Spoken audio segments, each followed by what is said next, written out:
There are many who want to speak in English. They want to learn this language, as this is their dream and desire to be a good speaker in English one day, right? And this is a smart choice, a great ambition. You know why? Because the necessity, the significance of English is just beyond description, right?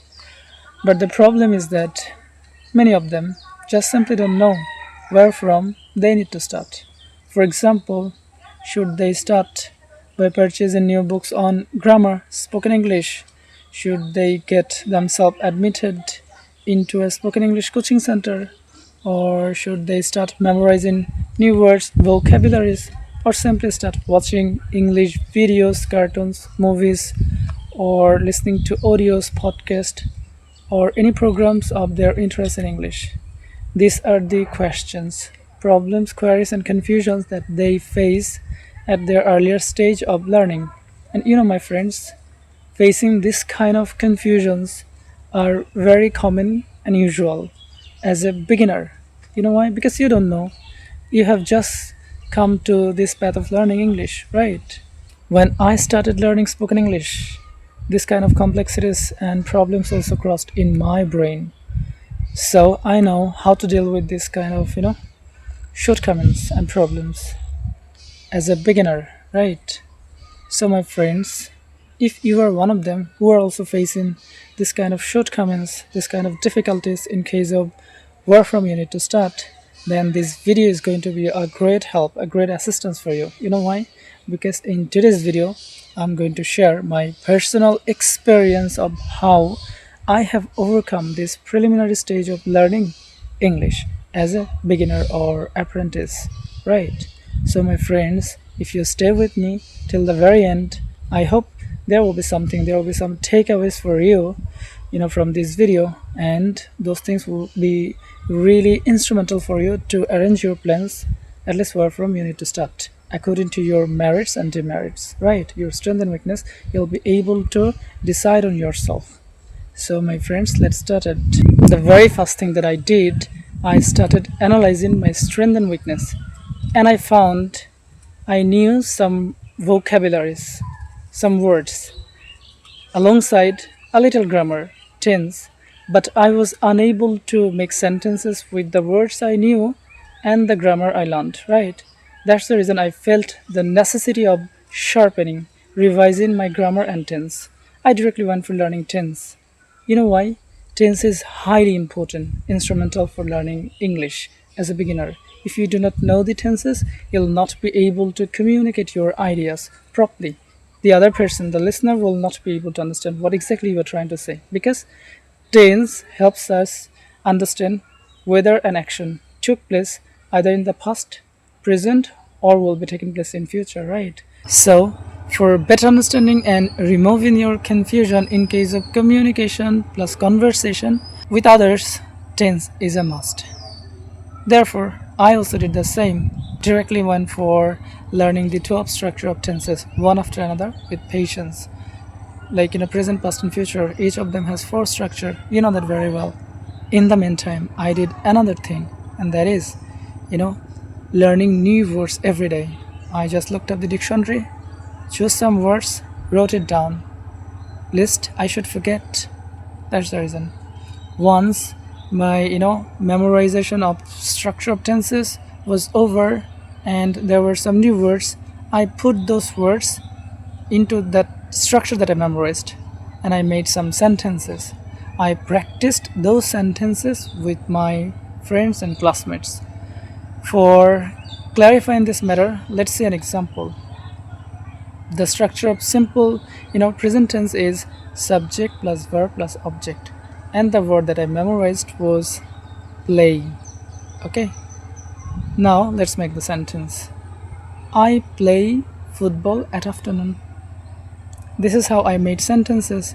In present tense, this is I play football. In past tense, I played football, and in future tense, that will be I will play football. I fit my newly memorized words into those 12 structures and kept on making sentences plus practicing with myself and with others. Right? This is how I inculcated that 12 structure. So the part of tense was over, but the practice continued. The very second thing that I did to learn and improve my spoken English was building up the habit of writing down something every day. The words I memorized and the structure of tenses that I inculcated, I used to write down at least one pages, if not many. And my topic was simple, like the topic of playground, reading room, classroom, friends. These were my topic to write down. And I found that was really a great help for me, and I continued. Here comes my third strategy that I followed to improve my English. I started reading children's storybooks with high morals. Right, I kept on reading it once, twice, thrice, or many times, as long as I could not fully understand the topic and I could not memorize those. And I kept doing so. Beside writing and reading, one of the most important things that I did to improve my spoken English was focusing on listening, as listening is the most important thing. It's the prerequisite, I mean to say precondition, to learn spoken English. Why is that so much important? Let's see an example. How does a baby learn a language? Does it speak first or does it listen first? Exactly, it listens first. Where from? From the people around it, from its mother. At one point, it can speak its mother tongue, right? Similarly, we can speak by listening automatically, right? So, I have also decided to pay special attention to listening. That's the reason I have taken my mobile phone, went to YouTube, and searched for simple English conversation videos. I played the videos, opened this, played the subtitle also. I just listened to it carefully, played it again and again, replayed it, and it was really a great help for me to bolster my confidence in case of speaking English, right? There were sincere efforts of reading, writing, listening to learn and improve my spoken English.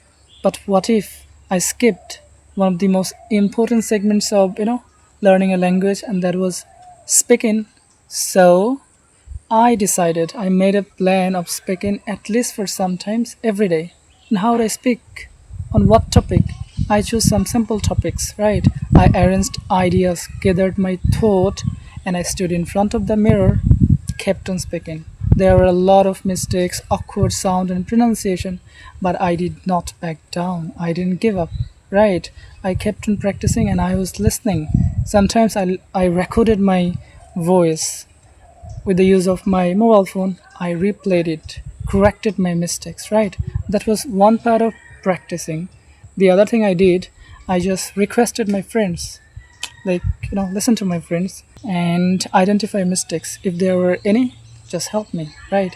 This is how I kept on speaking English at least for 5 minutes each and every day on various topics, while walking in the roadside, while gossiping with friends. And my gossip was also in English, right?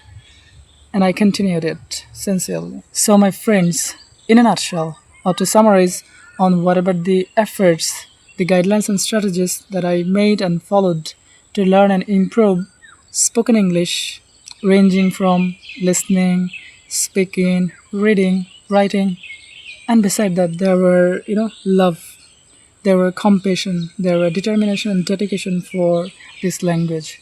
That's why, by the grace of Almighty, I have been able to come this far, right? But there is a lot to go. I need to improve a lot. By the way, my friends, if you try and learn sincerely, at one point you shall also see progress. Okay, so arrange your plan and work on that. I hope at one point you shall also be a good speaker and your dream will be fulfilled.